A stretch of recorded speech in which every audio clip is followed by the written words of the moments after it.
Hola,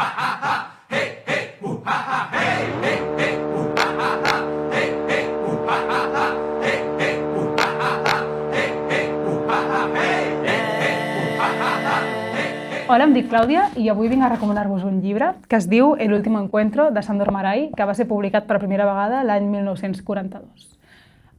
Bé, l'argument d'aquest llibre no us l'explicaré i espero que això us faci més ganes de començar-lo a llegir, però a més no us l'explico perquè em sembla que és un mer pretext per abordar uns quants temes que a mi em semblen rellevants i que ara compartiré amb tots vosaltres. En primer lloc, em sembla bastant pertinent fer aquesta recomanació en aquest context perquè aquest llibre toca de manera molt col·lateral una qüestió que crec que ens pot semblar rellevant a totes les persones que som de l'entorn de l'escola folk i que és la qüestió de la música, no? I aquest llibre tracta la música com a element transformador i sobretot com a element capaç de crear espais una mica subversius i que discorren de manera paral·lela, però tot i això una mica contrària als principis que regeixen la societat actual, que per molt que sembli mentida, segueixen sent els mateixos que es regien l'any 1942, salvant totes les distàncies que convingui salvar. Per mi el tòpic central del llibre és una gran reflexió, un gran monòleg interior que el protagonista comparteix amb el lector sobre l'amistat. I em sembla molt convenient posar aquesta qüestió sobre la taula perquè últimament em fa l'efecte que vivim en societats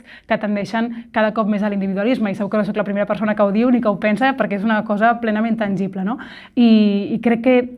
aquest llibre convida molt a reflexionar sobre què és l'amistat, què és el que esperem dels amics, quin és el fonament d'aquesta mena de relacions, què és el que ens permet exigir d'un amic o d'una amiga que es comporti d'una determinada manera i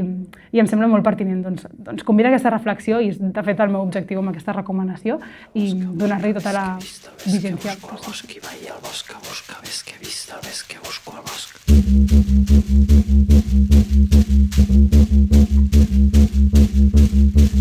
Vaig al bosc a buscar, ves que he vist, ves que busco al bosc i vaig al bosc a buscar, ves que he vist, ves que busco al bosc.